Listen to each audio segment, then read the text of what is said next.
Indian institute of mass communication alumni असोसिएशननं रविवार 23 February रोजी IMCA अवॉर्ड्स 2025च्या विजेत्यांची घोषणा केली। दिल्लीमध्ये आयोजित या पुरस्कार समारंभात BBCIच्या पत्रकार सर्वप्रिया सागवान यांना जर्नलिस्ट ऑफ द इयर पुरस्काराने सन्मानित करण्यात आले। गेल्या आठवड्यात मुख्यमंत्री देवेंद्र फडणवीस प्रयागराजला गेले होते। त्यानंतर लगेचच शिंदेनेही कुंभमेळ्याचा दौरा आखला। मात्र त्यांच्या या शाही स्नानावरून शिवसेना ठाकरे गटाचे नेते संजय राऊत यांनी टीकाशास्त्र सोडलं।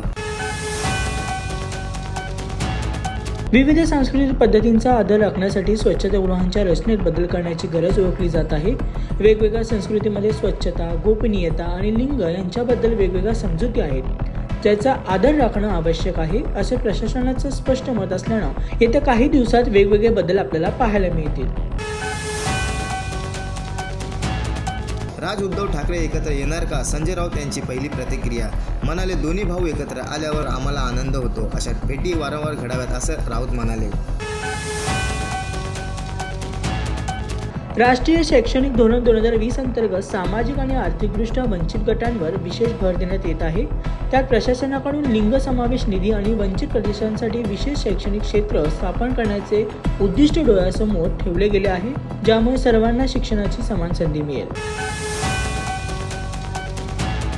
चॅम्पियन ट्रॉफी 2025 मध्ये न्यूझीलंडने बांगलादेशचा पराभव केल्याने मात्र आता संघर्ष करून चॅम्पियन्स ट्रॉफीचे यजमानपद मिळवलेल्या पाकिस्तानला आता या स्पर्धेतून बाहेर पडण्याचं दुःख सहन करावे लागणार आहे। आदिवासी समाजाच्या सामाजिक, सांस्कृतिक, आरोग्य आणि शैक्षणिक समस्यांवर उपाययोजना करण्यासाठी विविध कार्यक्रम सध्या प्रशासनाकडून राबवण्यात येत आहेत। यामध्ये आरोग्य व स्वच्छता यासंबंधी माहिती देणं, प्राथमिक अवस्थेतील कुष्ठरोगी शोधून काढून त्यांच्यावर औषधोपचार करणं यांचा समावेश आहे।